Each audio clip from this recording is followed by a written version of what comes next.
আমি আজি আলোচনা কৰিবলৈ ওলোৱা উপন্যাসখনৰ নাম হ'ল অসীমত হেৰাল সীমা।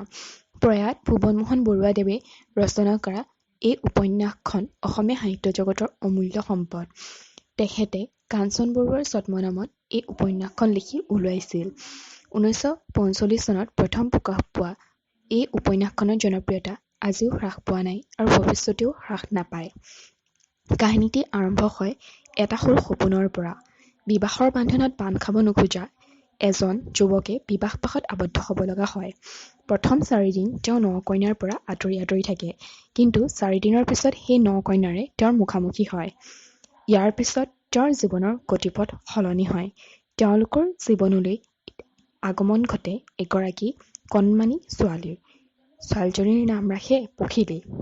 কিন্তু হঠাৎ সপোনটি ভাঙি পৰে আৰু তেওঁ বাস্তৱলৈ ঘূৰি আহে।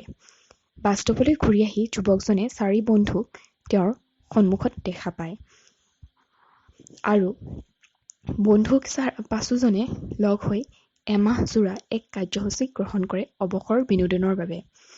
ইয়াৰ পিছত তেওঁলোকে দিহিং নদীৰ বুকুত মেলি দিয়ে নাও। 15 দিন এনে নাৱেৰে উজাই তেওঁলোক পায়গৈ এখন অটব্য অৰণ্য। এই অটব্য অৰণ্যৰ পিছত নাৱৰীয়াসকলে আগবাঢ়ি যাবলৈ অসন্মত হয়।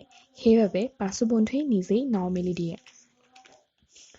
এনেদৰে তেওঁলোকে প্ৰকৃতিৰ সৌন্দৰ্যত মুগ্ধ হৈ আগুৱাই গৈ থাকে।